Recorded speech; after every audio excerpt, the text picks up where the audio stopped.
Eu converso com essa figura admirável, queridíssima, amada mesmo, de Luiz Carlos Barreto, o Barretão, que completa 94 anos nesta sexta-feira, dia 20, para a alegria de todos nós, para a alegria desse país, que tanto deve a ele.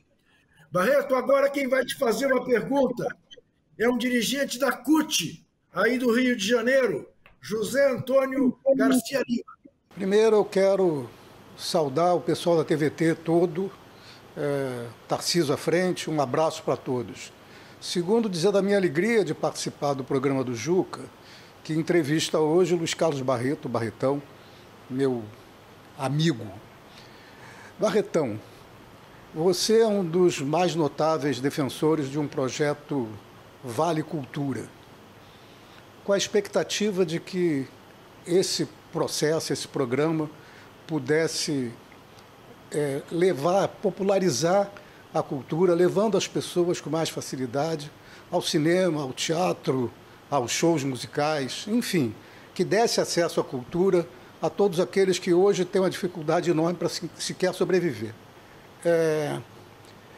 Fala um pouco desse programa, Barretão. O que é que você espera? Qual é a grande expectativa e qual é a linha que a gente vai ter que seguir para implementar esse processo? Um abraço. Ô Lima, grande abraço. Lima, nós estamos muito bem antenados. Parece que a gente tem dormido juntos. Porque é uma das coisas que não me sai da cabeça, é esse Vale Cultura, que foi votado ainda no segundo mandato. O projeto de lei foi votado na Câmara a pedido da Presidência da República, do Poder Executivo, né? Que era uma luta nossa de que no Brasil tem esse cacuete de financiar a produção cultural. Tudo bem, mas financiar a produção cultural para quem? Então, o cinema, que é uma diversão popular, tornou-se no Brasil uma diversão de classe média, de média para alta. A classe média baixa e o operário não tem orçamento para ir a um cinema, ir a um teatro ou ir a um show de música. Então, esse negócio,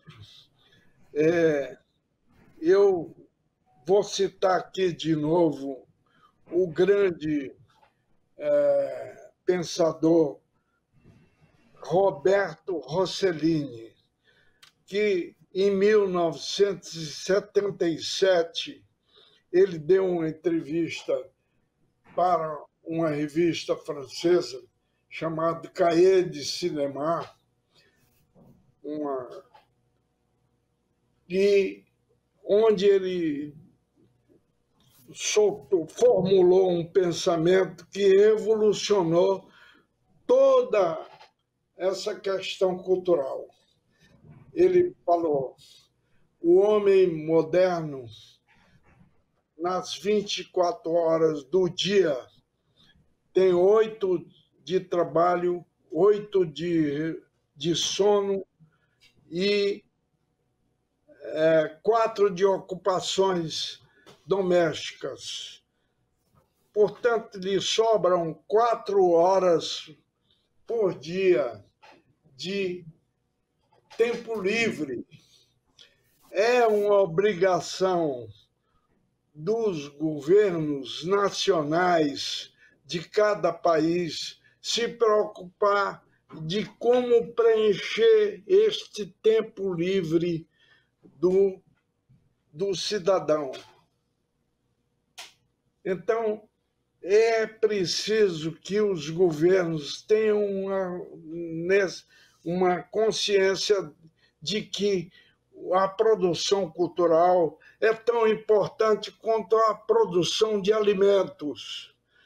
São duas coisas que você tem que alimentar o corpo e tem que alimentar o espírito. Senão, essa sociedade vai ficar ao sabor de quê? O tempo livre, sem uma política cultural de desenvolvimento de produção e do consumo dessa produção. Porque não adianta nada você ter uma produção ali de alimentos, como o Brasil tem, e a produção de alimentos é toda exportada. A agroindústria é como dizia o nosso Darcy Ribeiro, você fica exportando a soja brasileira para alimentar porco no Japão e na China. E enquanto isso, o povo brasileiro aqui carente, as crianças carentes de proteína, entendeu? E a proteína brasileira está sendo exportada, financiada pelo governo. O governo, na verdade, o governo brasileiro financia a fome no Brasil, porque financia uma indústria de alimentos e não tem consumo, porque o salário mínimo é um salário de fome.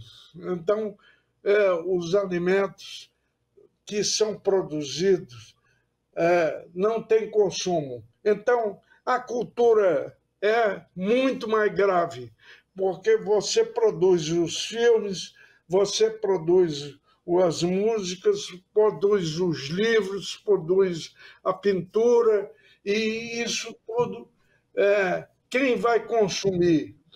A classe média alta e a classe dominante. O Brasil continua produzindo uma cultura para uma sociedade de massa, e você produz uma cultura de salão. O intelectual, o autor brasileiro, se quiser que seu produto seja consumido, tem que produzir segundo o gosto daquele público que tem poder aquisitivo para consumir cultura. Então surgiu não só na China, na Europa, na Ásia, na Europa, nos Estados Unidos, que já tinham uma indústria cultural potente. Então, os países passaram a ter mais atenção com esse, e criou a indústria criativa do produto, do lazer cultural, através dos meios de comunicação de massa. Não é E daí surgiu a nossa ideia de fazer aquele Vale Cultura para o assalariado receber no Vale Transporte, o Vale Alimentação e o Vale Cultura, para aumentar o consumo e o produtor cultural saber que tem um público que não é um público, vamos dizer, enquadrado num gosto dominante, de uma cultura dominante. Barretão, então, esse negócio não foi implementado até hoje. A lei está na gaveta, é uma lei vigente e que nós temos pensado muito que a primeira reivindicação do próximo governo federal, seja ele qual for, né?